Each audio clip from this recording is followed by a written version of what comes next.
Guess who's back and looking homeless as ever? What's up, boys? Crazy that as of today, April 1st, 2025, marks the 2-year first upload date on this channel. And yes, I am wearing this shirt specifically because I was wearing the shirt in the video. It has a couple rips in it. I do need to get it repaired. It is my favorite shirt. But I figured that when I kicked this channel off rather, with a EDC evaluation video, that it would be an appropriate way to celebrate and see what has changed in 2 years. Spoilers, really not that much. Last year I went over what it was like being a YouTuber, what I did in the first year. I haven't really been able to record as much as I would like to in the last 6 months, but this year I do have some things that are changing. So hopefully we have secured a new range, and hopefully we will be getting out and shooting, making videos, recording stuff. I want to do some more testing. I got a bunch of new products, just haven't had the time or the focus. And yeah, some time and focus has made itself available. So I believe in the original video I started head down. I'm a systems type dude. I like integrating all things. Still wearing a hat, still a camo M81 Richardson hat. This one is just Haley Strategic Partners. I like their hat. It's a good hat. These are the same glasses that I was wearing in that original video. The Heatwave FutureTechs. They are a little beat up, and over the course of this channel I've wore these as safety goggles slash glasses in a lot of shooting videos. They've been stepped on, dropped in my backpack on an airplane. I think the bridge of the nose was destroyed by a 6-month-old baby slamming them on the table. Yeah, lots of use, abuse, and misuse even, and just a couple scuffs and a small break. Great glasses, great shooting glasses. They also make ones that are clear. They get darker in brighter conditions and then become clear again. Super cool. I do have a pair of those. I just haven't had the chance to use them. Quality pair of sunglasses and a quality hat. I have extremely sensitive eyes. There are 4 backer lights in this shot, and it even makes they sometimes make my eyes hurt. So call me a whatever if you want, but it's the truth. So in that video I was carrying this Leatherman Wave 2-tone special edition and this, I think it's C&G sheath. There's some Ranger bands on it.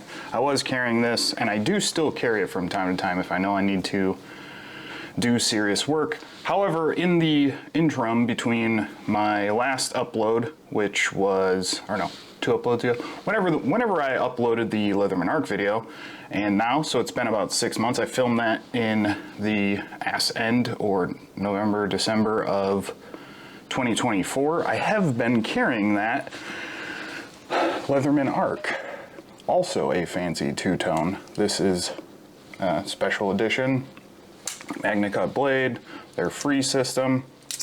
It has a pocket clip on it, and even though I could get a sheath or a fancy carrying system for it, it has a pocket clip.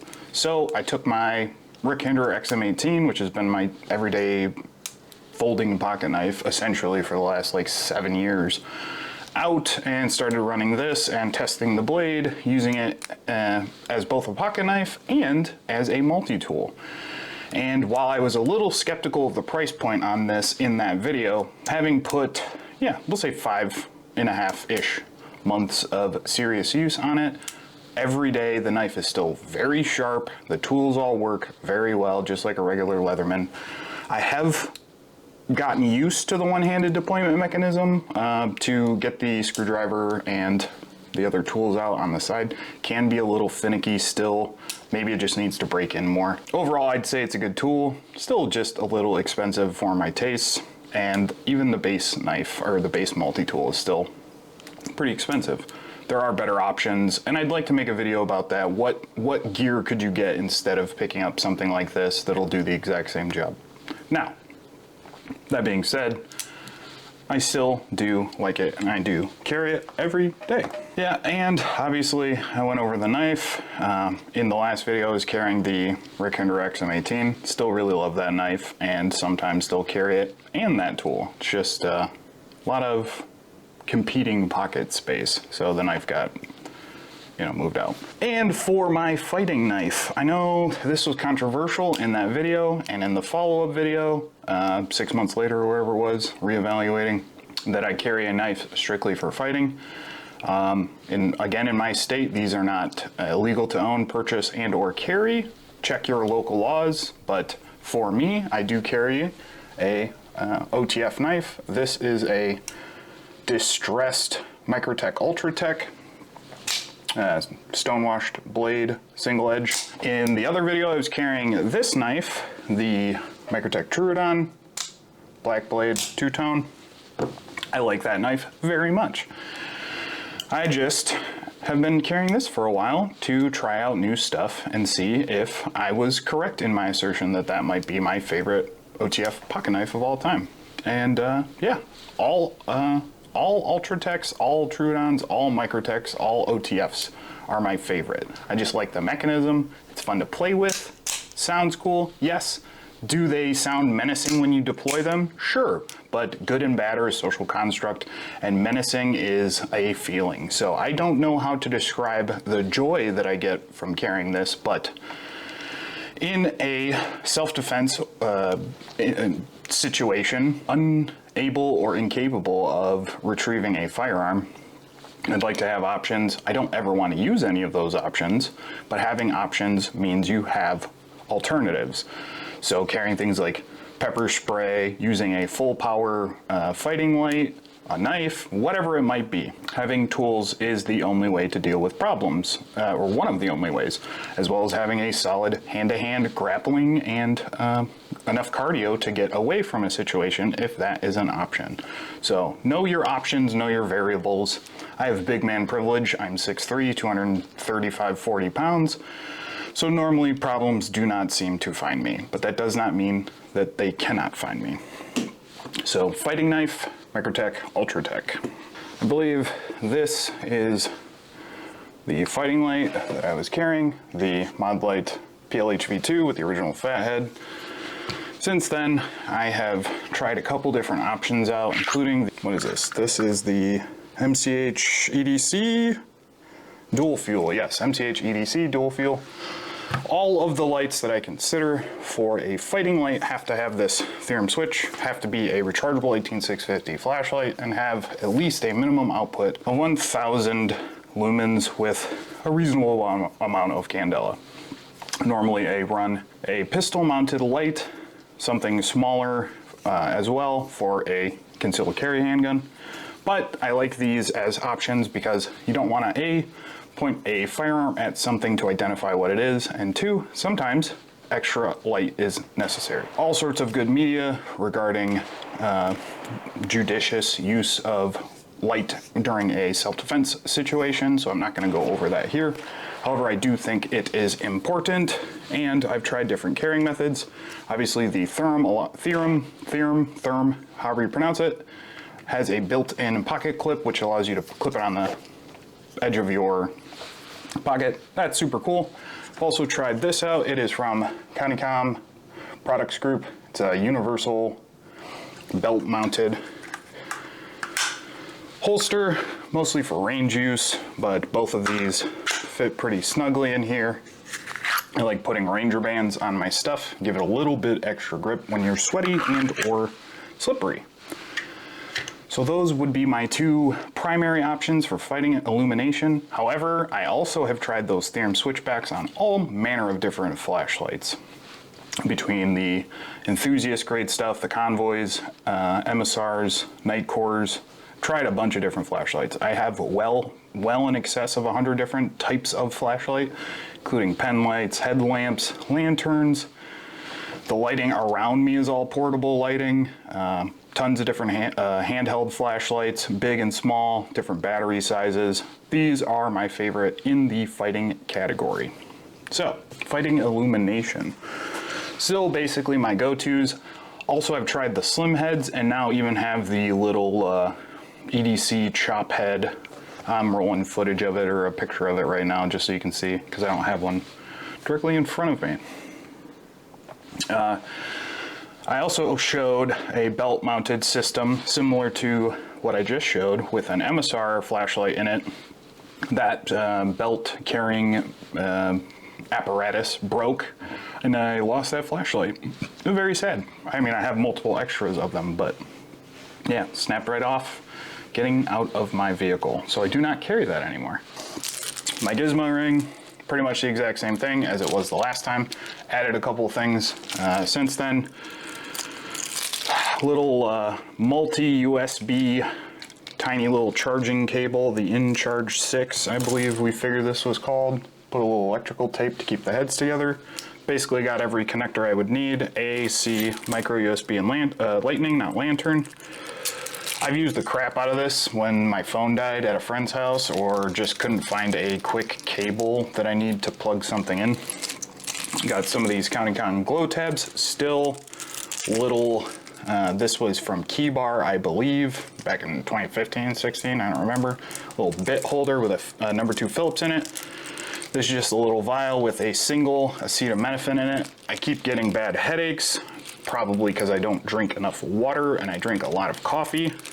This was a gift. This is a little copper emergency. You can fill it up with Zippo fluid, a little emergency. Oh, boom.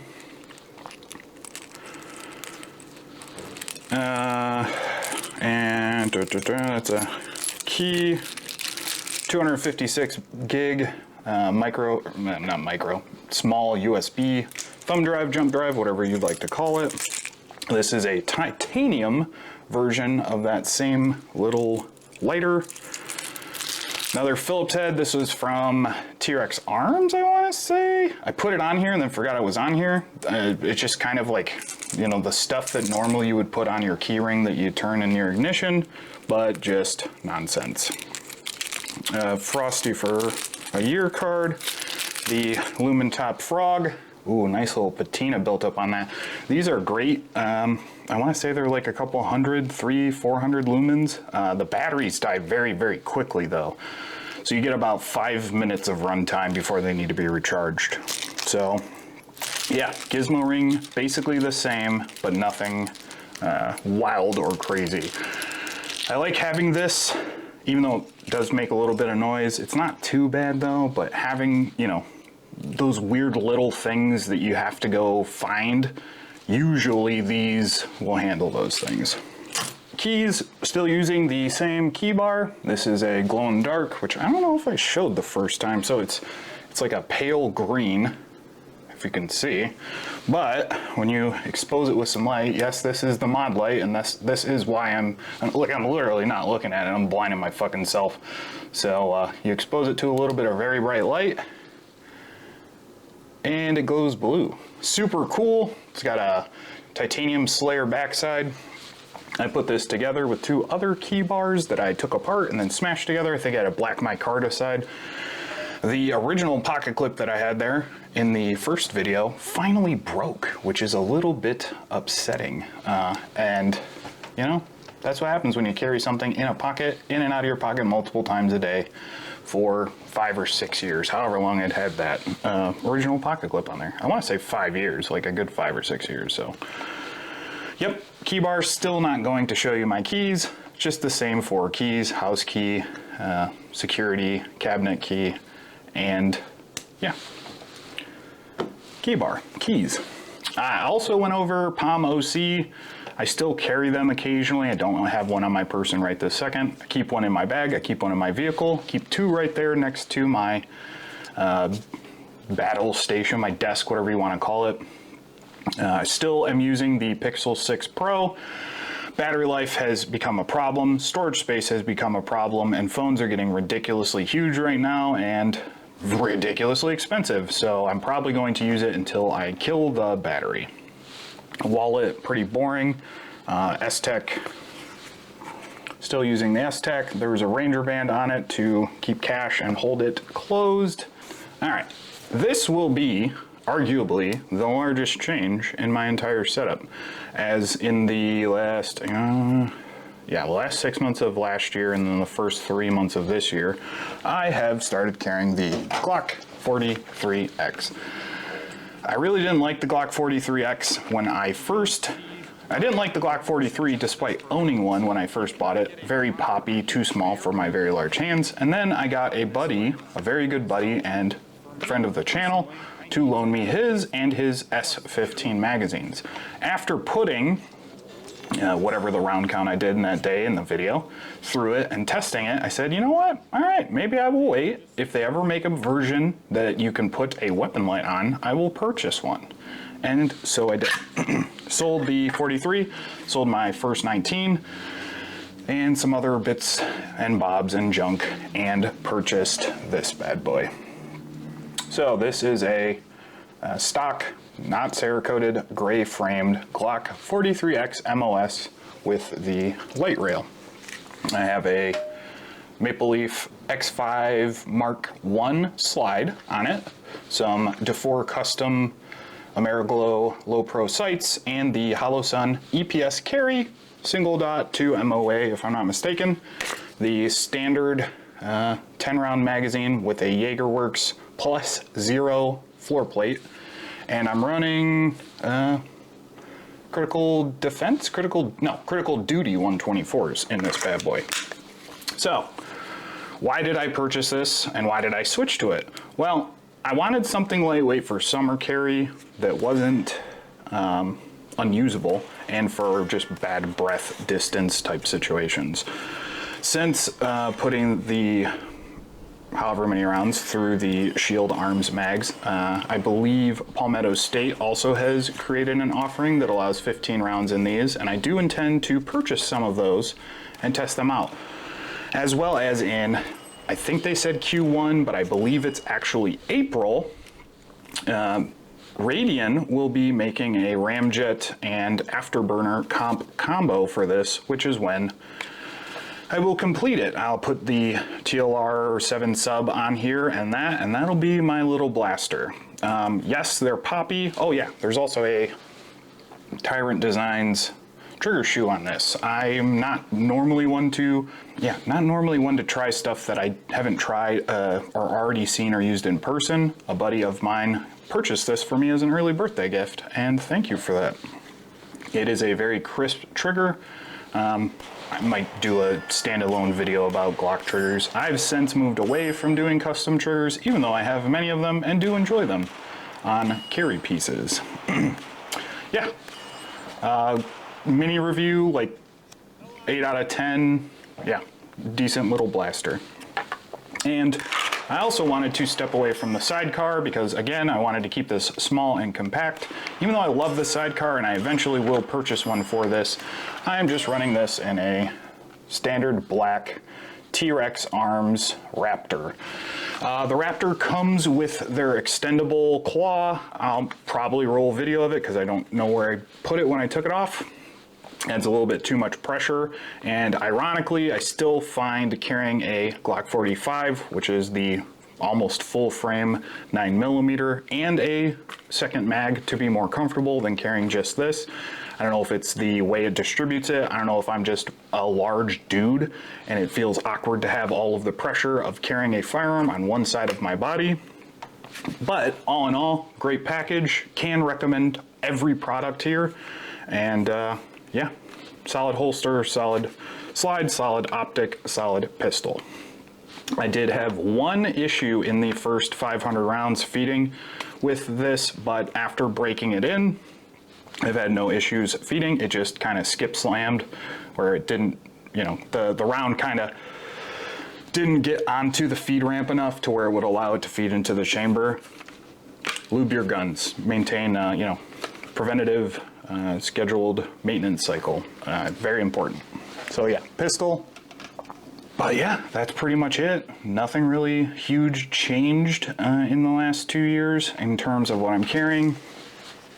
Still wearing a watch. This is a Rolex Submariner 1987, and this is a 𝙳𝚒𝖕𝖒𝖕𝖔𝖗𝖆𝖵 pen light. Outside of that, yeah guys, when you find a system that works, stick with it. Sometimes you have to test gear, sometimes you have to evaluate purchases, sometimes you'll not like a thing, you'll sell it, you'll buy it back, you know, but evaluation is ongoing and never ending. It doesn't mean I don't try other things, doesn't mean I don't have a bag or 2 or 3 bags that I rotate through and always have different levels of things with me depending on what I'm doing, where I'm going, and whatever, right? But this is the core of the system, and much like I said in that first video, I know what I know and I know what I like. So I stick with what I know and I stick with what I like. But yeah, that being said, 2 years on YouTube, and yeah, so cheers. Hopefully we get to 1,000 subscribers. We're really close. I'm still intending to do that giveaway that I said I would do. I just don't like keep bringing it up because I feel like people only subscribe for the giveaway, and then I don't know.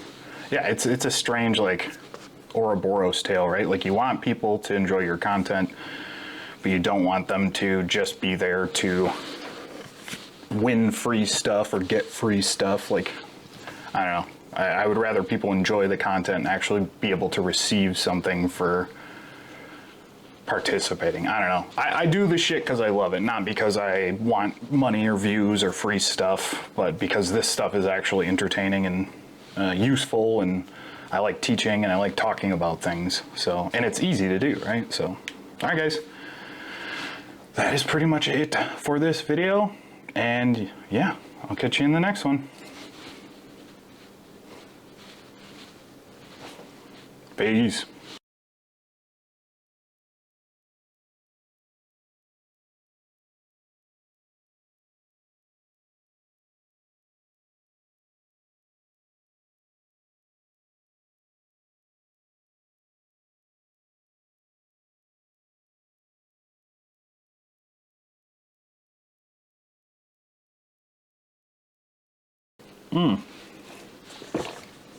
It's kind of like riding a bike, riding a horse. I haven't done this in a while. I think, reiterating, mental health is extremely important.